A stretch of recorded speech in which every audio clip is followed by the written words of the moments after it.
Well, I guess the Lions aren't superhuman anyways, but it is what it is. The Lions, who have been one of the hottest teams in all the NFL the last 2 months, today ran into a cold front that apparently cooled off their run defense. It is what it is. Lions end up losing to the Panthers. Let's talk about that and maybe just a little bit more in this Christmas Eve edition of Lions Talk Live.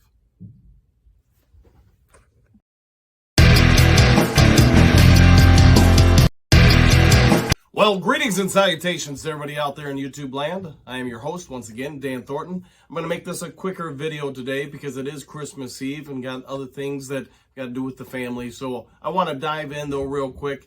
You know, I'm sure we're all disappointed the Lions lost today. The run defense was abysmal. I guess that would be a good way to put it.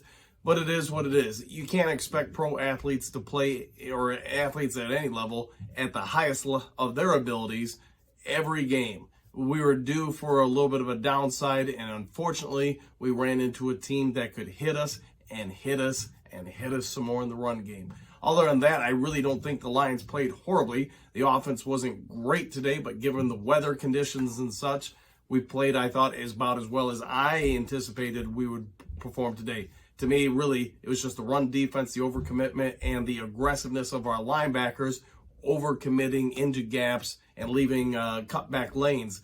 That was really the buzzsaw that ran us over today.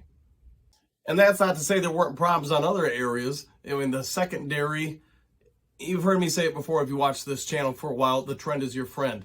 And this is 3 straight games where I at least felt our secondary did not play well by any means. Minnesota lit us up. Kirk Cousins had over 400 yards. And we made Zach Wilson look, capable, at least somewhat to a degree, a week ago. Today, Darnold, who is a bit of a veteran quarterback, he's had some success. Unfortunately for him, nobody's really just been willing to give him much of a shot. He, because of the run game success, he had all day to pass, and he had guys running open throughout the game.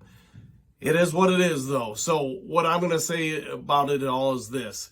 If I would go back to each and everyone watching this channel 2 months ago and said, hey, the Lions are 1-6, I guarantee you, with 2 games left to go in the season, they've got a chance to get in the playoffs. You probably all gave me the middle finger and talked badly about my mama and people I know.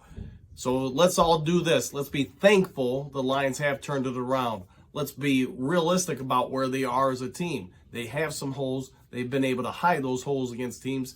They could not hide those holes today against the Panthers. Our offense, well, again, while it wasn't blistering hot today, it did enough to win most games. I'm also going to say this. All the Goff haters and such, the people that say he doesn't have an arm, let's be fair. He threw one today to, I think it was Khalif Raymond, that was 50-some yards in the air in the cold. He did, a couple bombs last week. Obviously, against Minnesota, he hit a few. So, I'm going to at least say this. People are coming after this guy and saying, hey, we got to get somebody better than him because he doesn't have the arm strength. I don't really know how much more you're going to get than a guy who can throw it 50-some yards in the air in 20-degree weather or whatever it was with the wind chill. He also wasn't the thing that killed us today. He wasn't perfect, but he's never going to be perfect. He's somebody you can win behind clearly when he's on and when you give him some protection with healthy receivers. So let's move on from that to talk about 1 or 2 other topics and get you guys out of here. So I'm going to say this. We've got 2 games left. Obviously, we've got Chicago next weekend, our last home game of the season, and it's an absolute must-win game. You've got a chance to beat them, but obviously the scary thing with them is going to be Justin Fields in the running game because, once again, we're having some issues stopping the run. Aaron Glenn's going to have to come up with a scheme that limits Justin Fields. No easy task. And he's going to have to make sure that the team can do everything he can to force 3rd and longs where the Lions are pretty effective, where they do have a pass rush to get after Fields. And if they don't give him man-to-man across the board and let him run up the middle or outside wide, we can have some success. I guess we'll see what happens next weekend. Last topic I'm going to talk about is, again, I get we're all going to be disappointed today. I know I was disappointed, especially by halftime.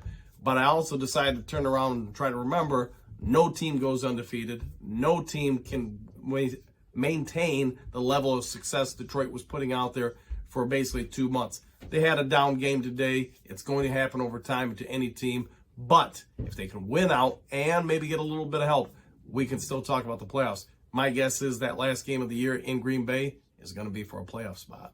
All right, like I said, I want to make this a quick one. I hope you all have a good holiday tomorrow. I won't have a Lions Talk Live tomorrow on Christmas, but if you are going to be watching some football, let's all be rooting for Denver to beat the Rams. The Lions have some holes they need to fill, and let me tell you, having the number 3 overall pick could probably do a lot to help fill some of those holes. Take care, enjoy your day, and I hope you all have a great holiday tomorrow. We'll see you all on Monday with another Lions Talk Live.